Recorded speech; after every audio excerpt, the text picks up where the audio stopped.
Welcome everyone. This is part 2 of chapter number 1, The Golden Touch. Today we will start with our page number 4. Please come to page number 4. He started to touch things within his reach, and as soon as he did so, they turned into gold. The bunch of roses in a vase, the curtains, the bed sheets and his clothes all turned to gold. और उसके बाद राजा उठने के बाद ही क्या करने लगे, वो अपने आसपास जो भी चीज़ें थी, जितनी भी उनकी पहुंच थी, वो हर ही चीज़ को छूने लगे। और जैसे ही वो किसी चीज़ को टच करते, वो सारी चीज़ गोल्ड में चेंज हो जाती। उनके वास में जितने भी रोज़ेस थे, उनके घर में जितने भी कर्टन्स मतलब पर्दे थे, उनकी बेडशीट, क्लोथ्स, सब कुछ गोल्ड में चेंज हो जाते हैं। He ran down to the garden, which was full of blooming roses. Every flower he touched turned into gold. और उसके बाद वो भाग कर अपने गार्डन में जाते हैं, अपने बगीचे में जाते हैं, जहाँ बहुत सारे रोजेस थे, जहाँ पे बहुत सारे ब्लूमिंग रोज़ मतलब खिले हुए गुलाब, वो सभी गुलाब को टच करते हैं, सभी फ्लावर्स को टच करते हैं, और वो सभी फ्लावर्स गोल्ड में चेंज हो जाते हैं।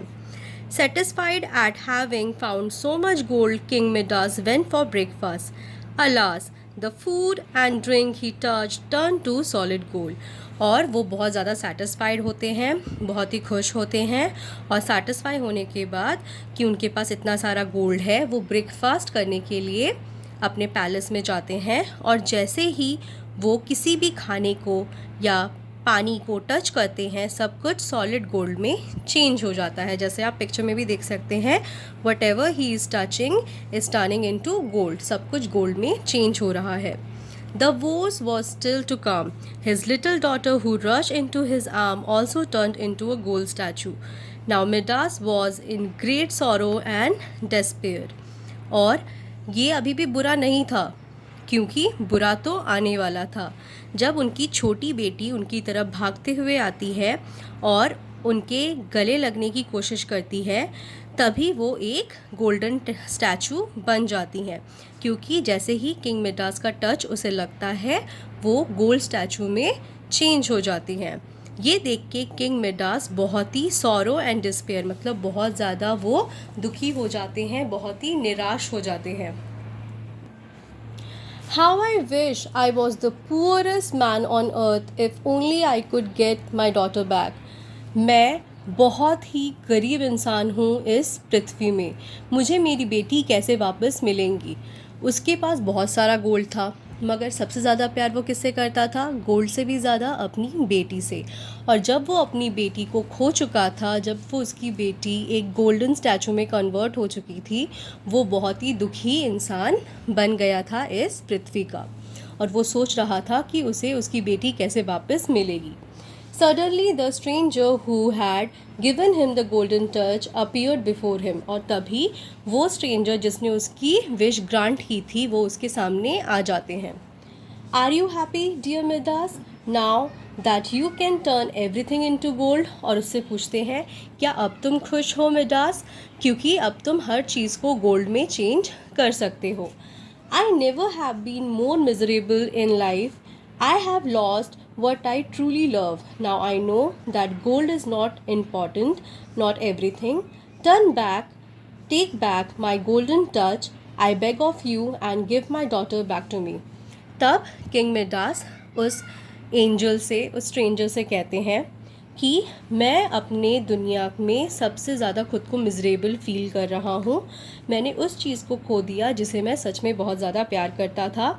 अब मैं समझ चुका हूँ कि गोल्ड ही सबसे ज़्यादा इम्पॉर्टेंट नहीं है। आप प्लीज़ मुझसे गोल्डन टच वाली विश वापस ले लीजिए। मैं आपसे बेग करता हूँ। बेग मतलब क्या होता है, आई बेग ऑफ यू मतलब मैं आपसे भीख मांग रहा हूँ, और मुझे मेरी बेटी वापस कर दीजिए। The stranger took pity on the king. तब ये सारी बातें सुन के जो स्ट्रेंजर हैं, उन्हें राजा पे दया आ जाती है। Bring some water from the river that flows near your palace. Sprinkle that water on everything. जाओ, तुम्हारे पैलेस के पास जो नदी बहती है, उसमें से पानी लेकर आओ और उसे स्प्रिंकल करो। स्प्रिंकल मतलब उसे छिड़क दो अपने घर में हर चीज़ के ऊपर। Midas rushed to fill a jug with the river water. Soon the jug and king's outfit started getting back to their original state. और जल्दी से राजा एक जग लेके पानी भरने के लिए उस नदी में जाते हैं, और जैसे ही वो उस जग को फिल करते हैं, पानी से भरते हैं और उसको छूते हैं पानी को, तब राजा का जो ड्रेस था, जो आउटफिट था और वो जो जग था, वो दोबारा अपने ओरिजिनल स्टेट में वापस आ जाता है। मतलब जैसे वो ड्रेस गोल्ड बनने से पहले था वैसे बदल जाता है। He then poured some water over his daughter's statue. उसके बाद वो पानी लाके अपनी बेटी के स्टैचू के ऊपर उस पानी को पोर करते हैं, डालते हैं। Immediately his little daughter smiled and hugged him. और वैसे ही उनकी जो बेटी है वो वापस ज़िंदा हो जाती है, स्टैचू से दोबारा उनकी बेटी ठीक हो जाती है और स्माइल करके अपने पापा को हग करती है, किंग को हग करती है। Then he ran around the garden and the palace. He kept on pouring water to bring everything back to the original form. और उसके बाद किंग मिडास वो पानी लेके अपने पैलेस में चारों तरफ भागते हैं और हर चीज़ पे उस पानी को छिड़कते रहते हैं, डालते रहते हैं और हर एक चीज़ अपने ओरिजिनल फॉर्म में वापस आ जाती है। After this, King Midas went on to become a wise and noble king. He had learned that gold was not the most precious thing in the world. और उसके बाद किंग मिडास बहुत ही wise, intelligent and noble king बन जाते हैं और वो सीखते हैं कि गोल्ड ही इस दुनिया की सबसे प्रीशियस, सबसे कीमती चीज़ नहीं है। सबसे कीमती चीज़ क्या है? सबसे अच्छी चीज़ हमारी फैमिली है और हम सभी को अपनी फैमिली से बहुत ज़्यादा प्यार है। गोल्ड इस दुनिया में प्रीशियस चीज़ नहीं है, प्रीशियस महंगी सबसे इम्पॉर्टेंट चीज़ नहीं है। Thank you so much for listening.